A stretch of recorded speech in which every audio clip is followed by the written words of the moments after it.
Testing 1 2 1 2.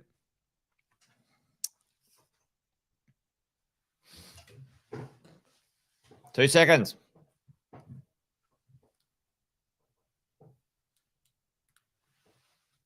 Hey, hello.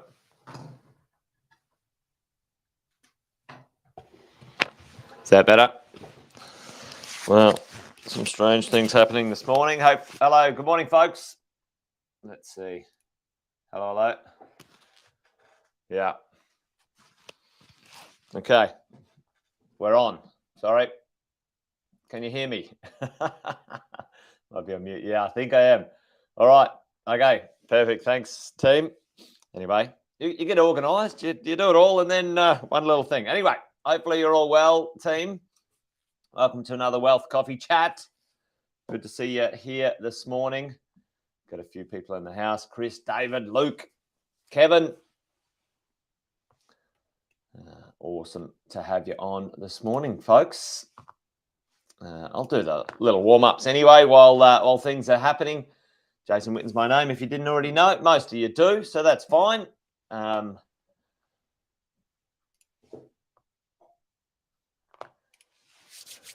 Today we're going to be having a little yarn.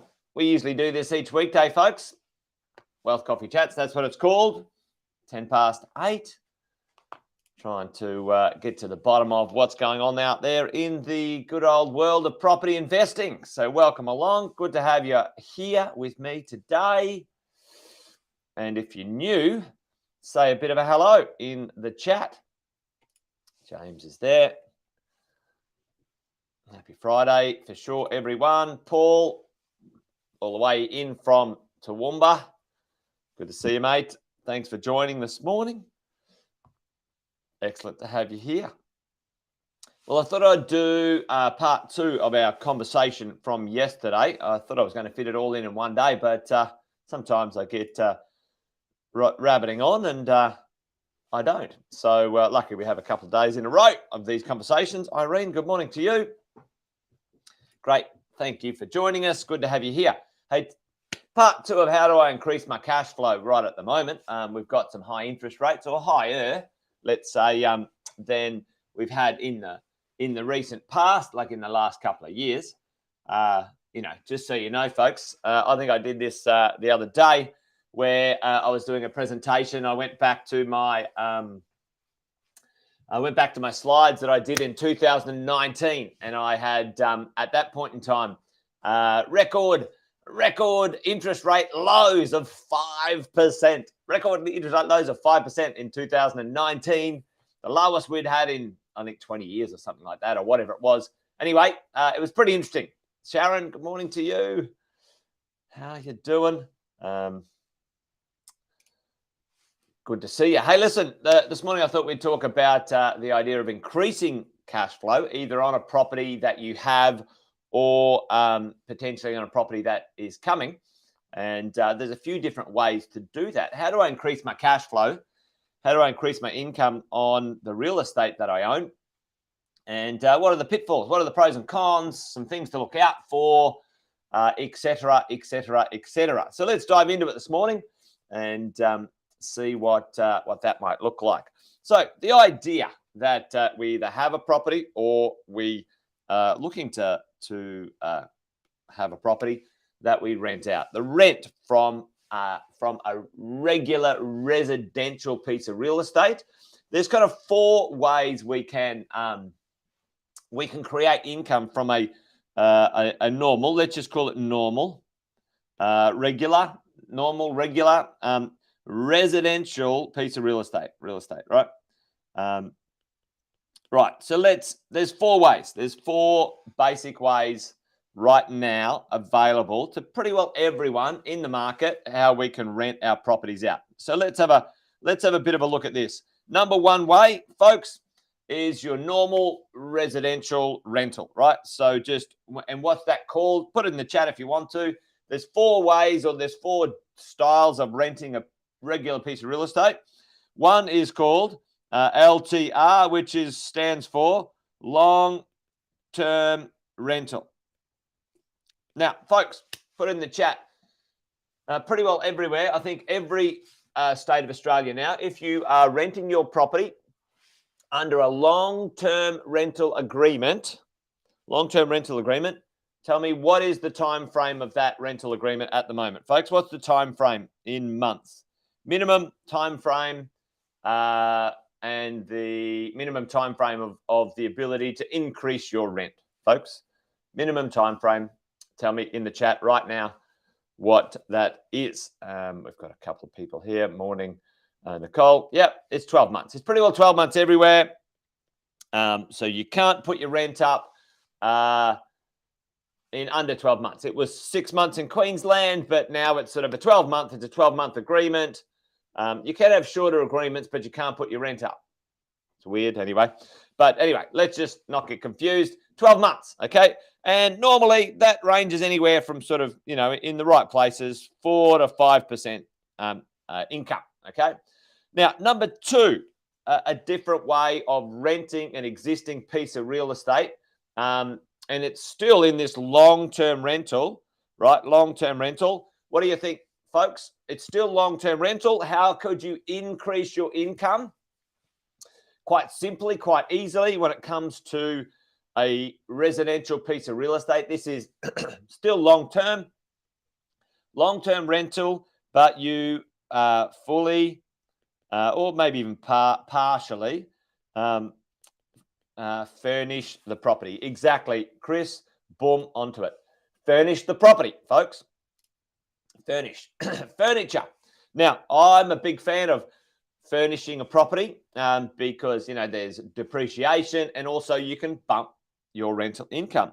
Now, quite in some excellent properties, you can bump the rental return, a good percent. And the after-tax return, if you've got furniture in there, can be quite good as well. So fully furnished, still 12-month long leases for rental. But the return, certainly I've seen fully furnished returns sit in that sort of 5 to 6% range. Okay. Which is awesome. Up there, if you've got a 5.5 interest only loan, like which I've got on many of my properties right now, then that's not bad. You can't complain about that. If you're getting a 6% fully furnished, some depreciation, some add backs, you might be positive cash flow after tax. No problem. It's taken care of itself. Happy days. All right, let's talk about number 3 and number 4, like four ways a regular piece of real estate can be let out. So this is kind of normal income over here, right? So we've got, just our regular normal income in this sort of section. And now we're sort of increasing our income over here. This one's getting more. And now what can we do with number 3? Well, this one, my son's actually going to do. He's got his deposit down on his first house, a nice 4-bedroom place just up the road. He's got all the grants and bits and pieces, which is excellent. So, what is he doing? What can he do to beef the rent up when he lives there? It's part of his live strategy, but there's another way you can take regular residential real estate and rent it out. Tell me, folks, we've got something regular long-term rented. We've got something fully furnished. Again, regular long-term rented. There's a third way. There's actually 2 ways, but the next way is rent the what's out. Rent by, the short-term rental is over there. Rent by room. Rent by room, folks. Rent by room. So rent by room, how does that work? Right. So let me show you a little thing that my son, Callum, he's got a 4-bedroom house that he's buying in a suburb just up the road from here called Coomera. All right. So let's have a quick look at what that might do. Right. So, rent by room. That's it. Luke, rent by room. Now, there are specialist agents who do rent by room. Some normal agencies will rent by room.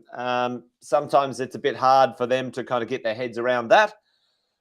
But sometimes in the right position, in the right place, this rent by room strategy can be very, very good for your income. Excuse the croakiness. All right, let's have a look at this rent by room. So just up the road from where Callum is buying.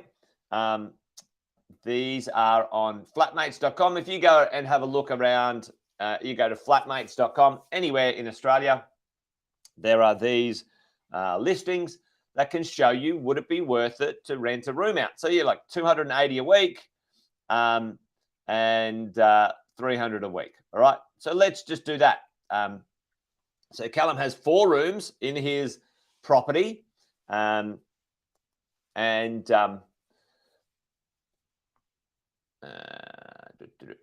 Callum's got 4 rooms in his property. So the rent by room strategy, let's have a quick look.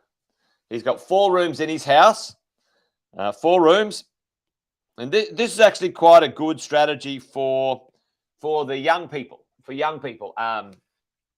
let's say first home buyers and stuff like this. I know a lot of young people who are happy to share and that sort of jazz. He's got 4 rooms. He's going to live in one, and he's going to rent out 3 rooms while he lives there. So if he rented out 3 rooms while he lived there, folks, and let's even say it was $250, right? He would get $750 a week. $750 a week for his property. He's paid $609,000 for his house. Who likes the idea of that? Who likes the idea of renting out that property, for $250 a week? Now, if he rented all 4 rooms, that would be $1,000 a week. When normally, at the moment, the quote is $650, not 650K, but $650 a week. $650 a week for regular long-term rental, folks.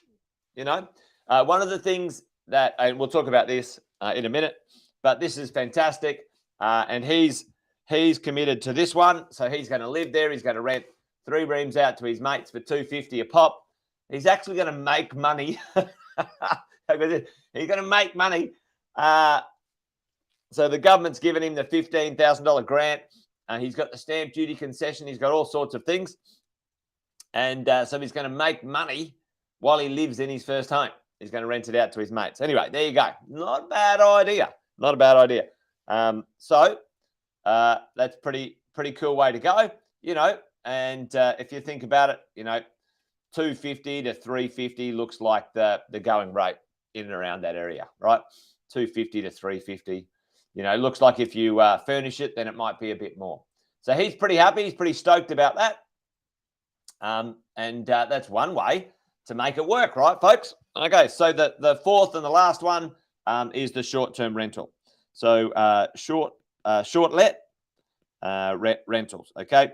Commonly, people sort of call it, Airbnb, holiday rental, et cetera, and that certainly can be fantastic, folks, when it comes to the returns you can get on these things for sure.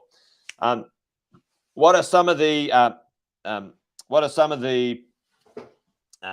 pros and cons of this one, right? We think about, your normal regular stuff over here. You've got to, get your insurances and make sure you've got a normal residential lease and all that sort of stuff.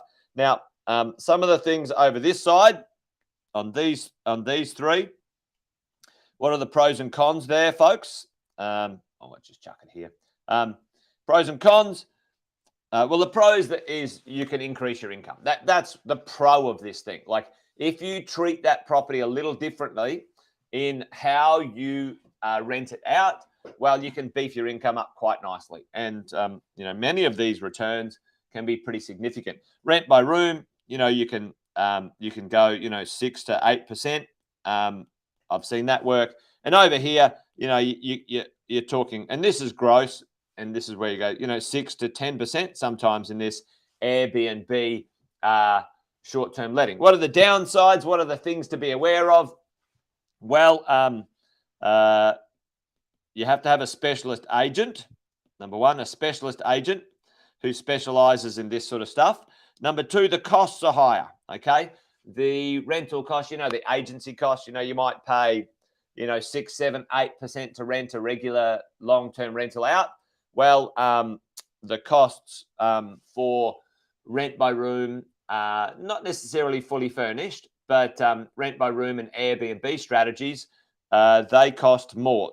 Often some of the letting fees, especially in Airbnb or short-term letting, can be up to 20%. Now, you're turning over things and whatever, so when you do the costs, it might work out quite nicely. Understand that. Number three, insurance is more expensive. And number four, wear and tear. Wear and tear on your real estate could be a bit higher. Okay, so maintenance might be a bit higher as you go along. But again, this is the sort of, you balance it up in the first, let's say 5 to 10 years of a piece of real estate, especially if it's new. That's not too bad. You get depreciation anyway. Okay. So there's some pros and some cons. And if you want to do it, make sure you talk to some people who specialize in this. And if you're in our coaching and mentoring program, chat to your coaches. Many of our coaches are doing short-term letting themselves anyway. So it works a treat. But let's have a look at this. This is how it looks in the world of Airbnb, forecasting or revenue, right? You have a look at comparison of long-term rental. And what you're trying to do in the short-term letting is you're trying to, Airbnb, you're trying to get about a 65% occupancy rate, 65% occupancy to really make it work, okay? Because, the bookings can be sporadic, okay? But, occupancy means how many nights you've got booked in advance. And, there's a few things to look out for with this short-term letting. It's seasonal, okay? So,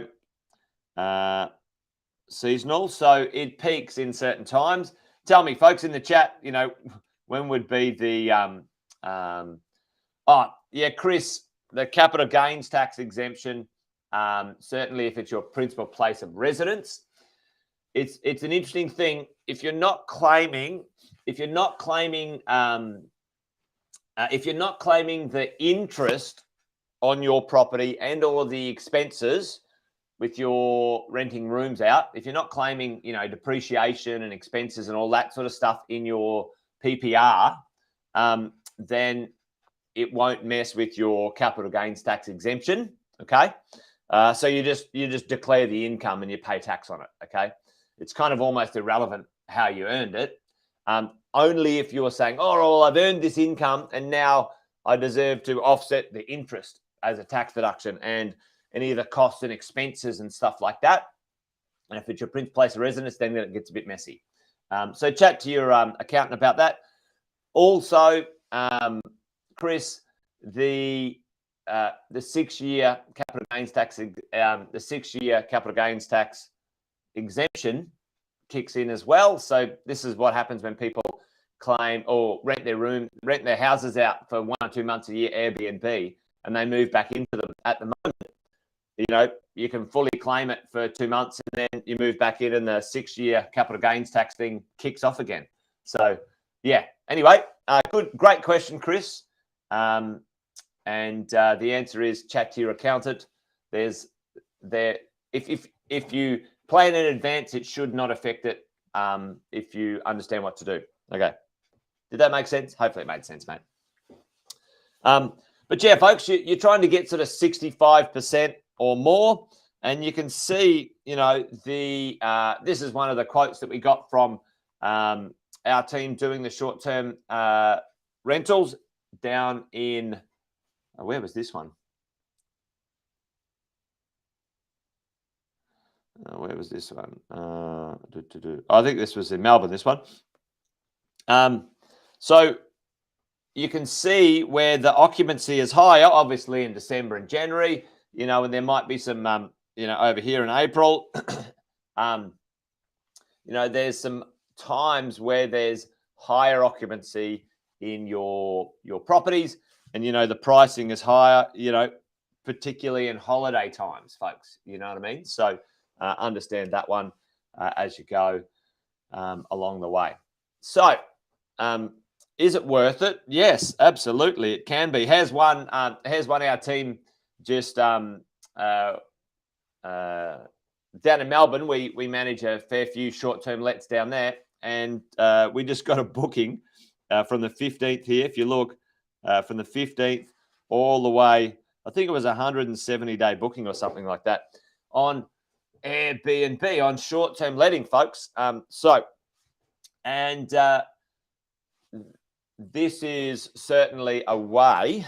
I've seen a few people short-term let their properties, folks, and if they want to keep up with the going rate in the marketplace, where you could rent your you can have a minimum stay length on short-term letting. So some benefits here. So one, you can have a minimum stay, right? So you could price. Let's say you were concerned about the rents going up and you not being able to stay up to speed with your costs. Let's say the interest rates were going up and you were locked into something and you wanted to be able to have some flexibility. Well, I see a lot of investors putting their Airbnb properties up very competitively for pricing, and they're doing like 3-month stays. So they're turning their tenant over, or they're keeping the same tenant, but they can put the rents up as you go. Like, that's the sort of thing. Yeah, Luke, that is something that is going on in the marketplace, where the Airbnb world is at odds with the owner occupiers, people who live in those areas. So there's a fair bit of legislation and other things coming in, which it should do. Certainly it should be managed well and understood. And that's one of the cons of it, to be honest. The legislation isn't clear for short-term letting, especially Airbnb stuff, and it could, if you were relying on that income, it could